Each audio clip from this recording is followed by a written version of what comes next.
Okay, that's actually like a fair point. But actually, this is an interesting sort of debate to have, because the thing is, I am kind of a hoarder, you see, and during lockdown, that was when I was like super buying everything, and honestly, it got crazy. That's why I had to sell everything, because I I was just surrounded by Marvel Legends, and like it got to the point where I was looking around and I was like, I can't even appreciate anything, because it's just a mess of plastic. It's just, and it was all getting covered in dust, and I was like, oh no, what I need to do is find the sweet spot for the number of action figures that I can appreciate. And that's pretty much what you see behind me, like two small there's my arm, two small Detolfs, and that sort of shelf behind me, and then I'm looking forward at two tall Detolfs. Like, that's perfect. With the money and the space that I have, like that's the sweet spot for the number of action figures that I can like appreciate, like enjoy as a human being. And then eventually, because you do also realize, like, the reason people collect stuff, like, I'm not like giving out some revelation here.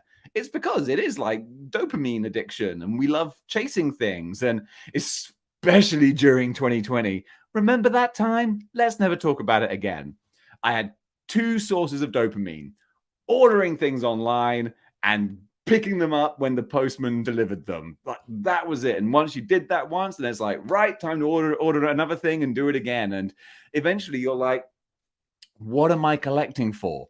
And then you start to get that completist mentality where it's like, oh, if I just complete this group, and if I just complete that group, and then you realize, as soon as I get that figure, I have that happiness, and then it's gone again, and I need the next one. So to break away from that was real tough to do. It didn't take a concerted effort. It just took time to be able to do that. So now when I look around, I don't just have a massive plastic. I have the things that I really, really love. And again, that was difficult, because like, I wanted a whole Spider-Man collection, but what figures do I really need? Like Silver Sable, like, she's kind of a cool character, but do I need that figure?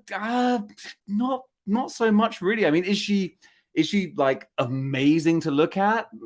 No, it's just like a silver bit of plastic. It's like, but then you've got a character like, for example, Shocker here, and there's so much more that I feel like I can get out of him with, the reason I keep Shocker isn't just because he's a classic Spider-Man foe. I mean, he is, but it's because this figure is thicker, it's chunkier, it feels like it's put together like a really well-made piece of action figure. Lovely extra sculpting on the belt there, all the lines in his quilted costume, the big chunky wrist gauntlets. When I look at this figure, I'm like, yes, that Hasbro, yes, this is nice. And that's why now I just collect, like, as far as Spider-Man goes, I just collect like real classic. I hate trying to work out what's left and right when I'm looking in the reflected screen. Yeah, just like real classic Spider-Man. Same with the X-Men. It was like, I got the Jim Lee X-Men collection, and then I was like, oh, well, I guess I'll get X-Force. And then I was like, well, I guess I'll get X-Factor as well. And then it got to the point, and it was Multiple Man. It was Multiple Man that actually got me to break my collecting cycle, because I was like, I was getting so frustrated because I was looking at X Factor, and I was like, it's almost complete, but I don't have Multiple Man. That means that every time I look at that set, I'm like, it's not right, it's not complete, it's annoying. And then I was this close. I was a gnat's wing away from spending like $60 on Multiple Man, and I was like, what am I doing? I've never even read an appearance of that character. The figure is just a basic figure in a trench. Like, what am I doing? And then I thought, well, if I don't have Multiple Man, then I don't have a complete X Factor. So why do I need any X Factor? I don't know who any of these a-holes are. So then once I sold them, I was like, I guess I don't need X-Force either. So it starts to spiral because, again, similarly, that close. I was that close to spending like $120 on the Hellfire Club. I don't even know anything. I haven't even read the Dark Phoenix saga. But I was like, oh no, I've got to have all the X-Men villains. I've got to have all. Why? You don't. Because as soon as you get the Hellfire Club, you'll be like, that's better. Now what else do I need? I gotta get something else now. It never stops. So instead, I was like, what do I really, really want? Yeah, I'm pointing in the right direction. Boom. 90s Jim Lee X-Men. That's what I want, baby. That's what I want, all surrounded by a big ass Sentinel. That's what I've got, and it feels good every time I look at it, baby. Freaking classic Spider-Man. Gadoosh! There it is. That's what I'm talking about. And then, like, again, like Age of Apocalypse. I freaking love Age of Apocalypse. That's why these guys survived the great cull of 2021. Because I wanted to keep these guys because they meant something to me, man. If it doesn't mean anything to you, then you don't. Like, why do I want to get McFarlane Bane? Because Bane is a huge part of my nostalgic childhood from the 90s. Do I need to get the rest of Batman's villains? No.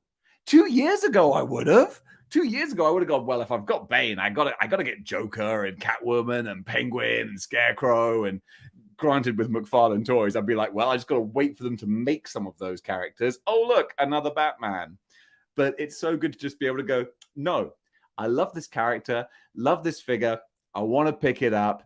And now I get completely random off the wall figures that don't fit any kind of collection, but I get them just because I think they're beautiful looking figures, like a random Mezco or a Joy Toy or a Damn Toys, something that I would have had no idea what this character. I mean, look, case in point, just standing right in front of me here is one of my favorite action figures.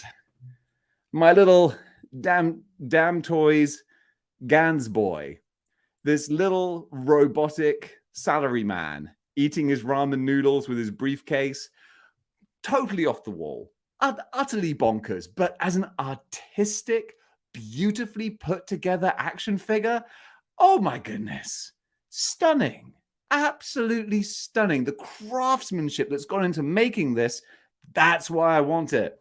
This ain't a repainted Pizza Spider-Man, baby. I mean, you should know it's not because of the freaking price tag attached to it. But I will take this over a wave of repaints. I'll take this over a freaking Fantastic Four retro wave. Buying the Fantastic Four for a third time. Again, no one put a gun to my head. No one put a gun to my head, but I did it. Why did I do it? Because I had that collecting obsession, that mindset, which we've all had. I'm not telling you anything you don't already know. I'm preaching to the choir here, guys. I mean, this ain't no revelation or anything. You're watching me going, yeah, Dave, we know. But anyway, how did we even start talking about that? Yeah, someone said that I was losing the love. No, I'm not losing the love at all. I'm just changing what I buy and why I buy it, and that's the important thing. Because yeah, like it felt so satisfying to sell things that I wasn't interested in, because I had Machine Man. What? Why? Why did I have Machine Man? Because I had to have everything. No, I didn't, man. No, I didn't. Anyway, let's get back on topic.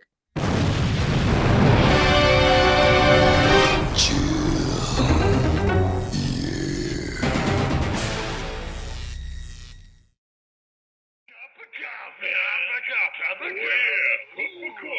Big time coffee.